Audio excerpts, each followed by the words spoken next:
બોપલથી. Okay, શું તકલીફ હતી તમને? મારો વજન વધતો નહોતો અને પિત્તની પ્રોબ્લેમ હતી, એટલે ભૂખ લાગે તો પણ ઉલટી જ થઈ જતી હતી, જમવાનું એટલું ચાલતું નહોતું. ઓકે, અમૃતાલય વિશે તમને ક્યાંથી ખબર પડી? પહેલાં અહીંયા મારા આંટી આવતા હતા એમને વજન ઉતારવા માટેની તો અને સાંધાના દુખાવાની, તો એમને ફરક લાગ્યો એટલે પછી મેં જોઈન કર્યું.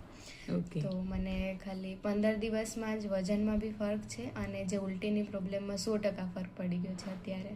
વજન તમારું 15 દિવસમાં કેટલું વધ્યું? મારું 34 હતું અને અત્યારે 38 જેવું થયું છે.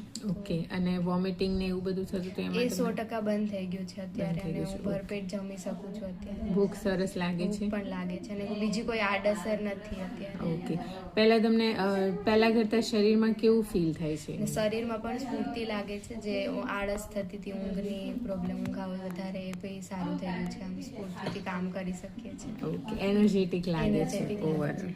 ઓકે, વજનમાં તમારું કેટલું વધારો થયો? 4 કિલો. 4 કિલો 15 દિવસમાં 4 કિલો વજન 15 વધ્યું. દિવસમાં 4 ઓકે, કિલો. તમને આમ નેચરલી ફૂલ બોડીમાં વેઇટ ગેઇન થયું હોય એવું લાગે છે? હા, એવું લાગે છે. ઓકે, એવું પર્ટિક્યુલર કોઈ એરિયામાં ફૂલી જાય એવું નહીં, શરીરમાં સરસ ના, વજન ના, વધ્યું છે. હા, બરોબર. ઓકે, સારું, ઠીક છે. તમે અમૃતાલય વિશે લોકોને શું જણાવશો?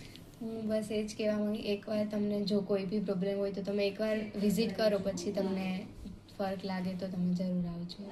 ઓકે, સારું, ચલો આગળ પણ થેન્ક યુ ધ્રુતિબેન. આગળ તમારું જે વજન સ્પેશિયલી નિકિતા મેમને થેન્ક યુ કહેવા માંગુ છું. પહેલા તો એમણે કોન્ફિડન્સ અપાવ્યો કે ના વધશે, કેમ કે મને હોપ જ નથી. મેં પહેલા બી એલોપેથી બી દવા લીધી, આયુર્વેદિક બી બીજી જગ્યાએથી લીધી હતી, બટ અહીંયાથી મને 100% ફરક છે. ચાલો, થેન્ક યુ ધ્રુતિબેન. તમે એટલું મતલબ ટ્રસ્ટ બતાવ્યો અને તમારી જે એક્સપેક્ટેશન હતી એવું તમને એનાથી સરસ રિઝલ્ટ મળ્યું છે.